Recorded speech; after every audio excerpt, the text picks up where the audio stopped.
Hey Restoration Church, what's going on? Brian here with another edition of The Leftovers for this week.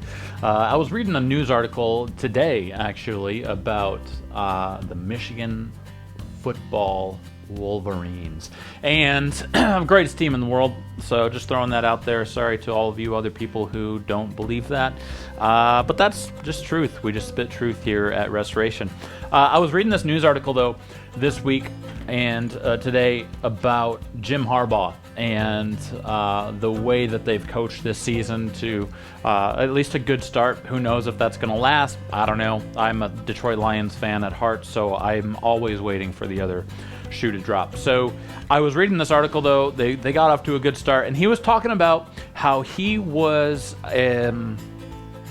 climbing a mountain this past summer with his family back in California, and he said that this mountain was about 15,000 steps it took him to get to the top. And he said, I wrote it down actually, he said, you get to the top and it never stops. You think you're at the top, but you're never quite at the top.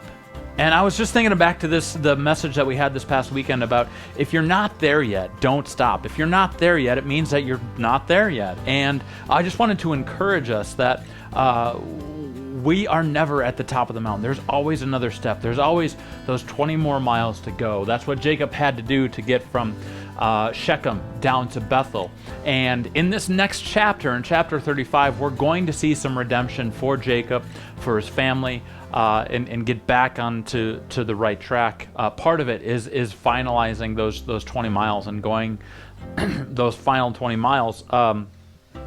And I just wanted that to be an encouragement to us, that just because we have these chapter 34s in our lives, just because we might have been on the wrong path, just because we might have gotten stagnant and we're not climbing the mountain anymore, it doesn't mean that we have to stop. It doesn't mean that we can't get back on the path and keep going. And we see this over and over again in Scripture, specifically here with Jacob. I don't know how many times he's gotten close to God, wandered off the path, and then come back. And so it's just another instance of that. And it happens again and again in the Bible. You look at one of the most famous ones of Peter, who denied Jesus 3 times on the night of Jesus' death, and but then became one of the foundational pieces of the church following Jesus Christ. And so the Bible is ripe with people who have had these similar experiences as you and I.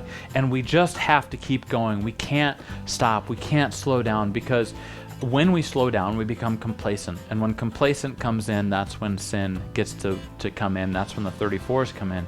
And I just want to encourage us that if you feel like you've been away from something for a while, if you feel like you've been away from the church, you've been away from Jesus, you've been away from community, any of those things, to get back into it. Continue going on. Take those extra steps. Keep taking the steps to get to the top of the mountain.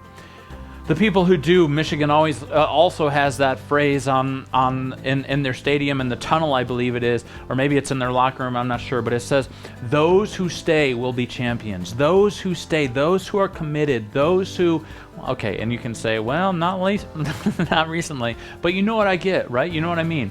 That those who stay will be champions. Those who continue to work at it, whatever it is in life, will be champions. We can't just throw things away when we feel like things aren't going our way. We have to continue pushing forward, moving forward, because if we don't, we're just going to get stagnant and we're going to become complacent. So that's my encouragement. We can conquer the world. We can do so many awesome things if we just keep going. Those final 20 miles, we can do this. We can do this, church. Those last 20 miles. And it's going to take the rest of our lives to do those last 20 miles, but we can continue to press on. I know that we can. That's the encouragement for today. That's the encouragement for the week. I love you, and we will see you very soon.